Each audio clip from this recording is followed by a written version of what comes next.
everyone. Welcome back to another episode of GobbledyCook.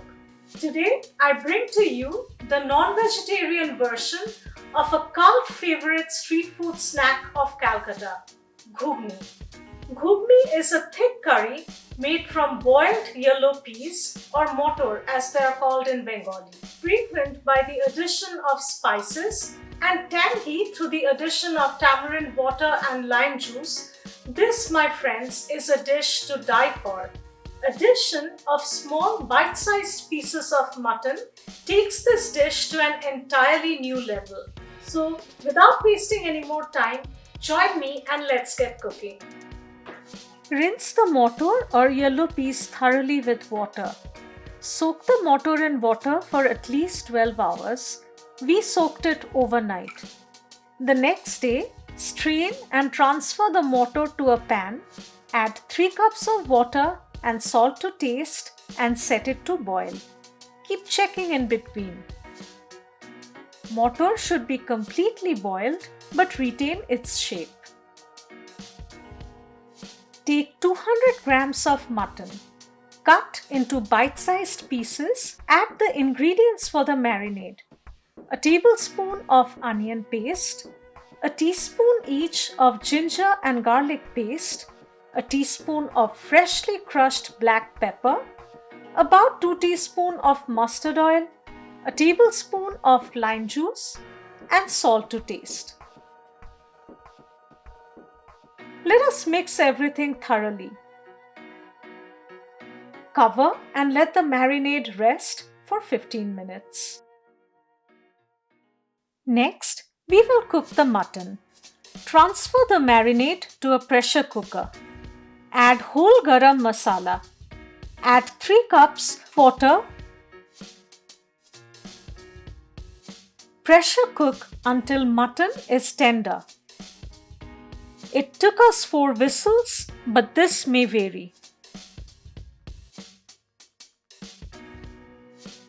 Strain the mutton stock and keep it aside for later use.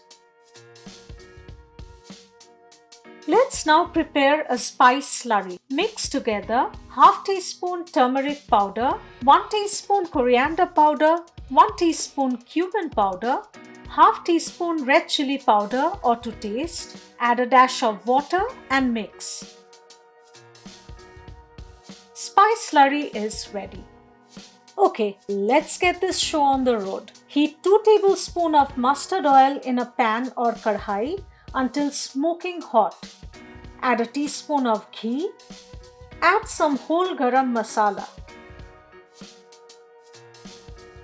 Saute for about 15 seconds. Add half teaspoon cumin seeds and let them splutter. In goes 150 grams of sliced onions.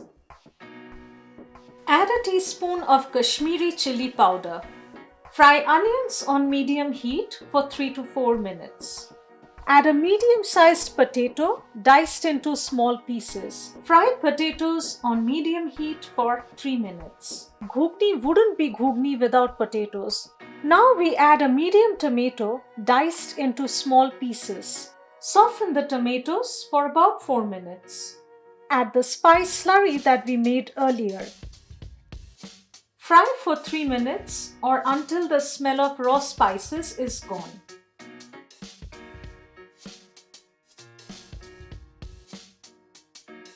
And in goes some green chili paste.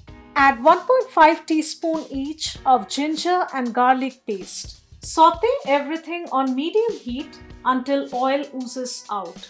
Add a dash of water if needed to prevent masala from drying out. This is called moshla koshano in Bangla. While the masala cooks, a quick journey back in time.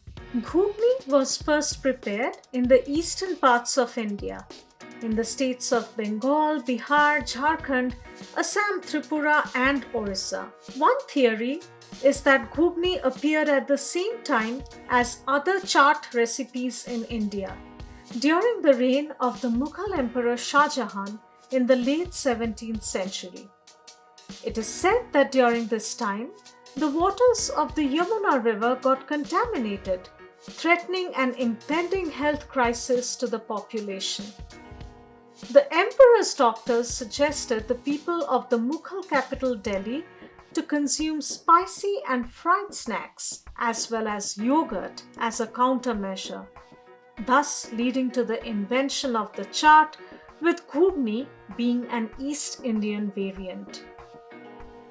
Okay, getting back to our dish. Add the boiled motor.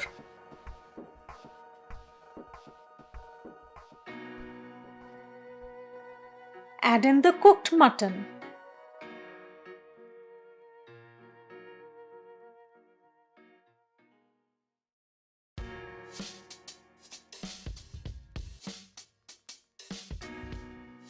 Add 1.5 teaspoon of sugar or to taste.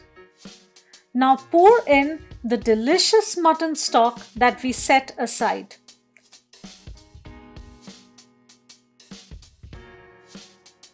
Bubble on high heat for 6 minutes. Adjust salt if needed.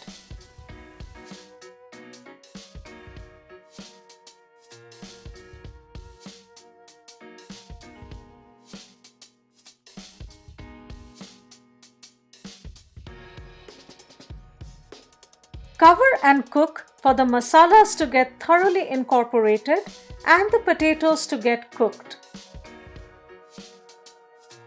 Give one final stir. Lip smacking ghugni is ready to eat.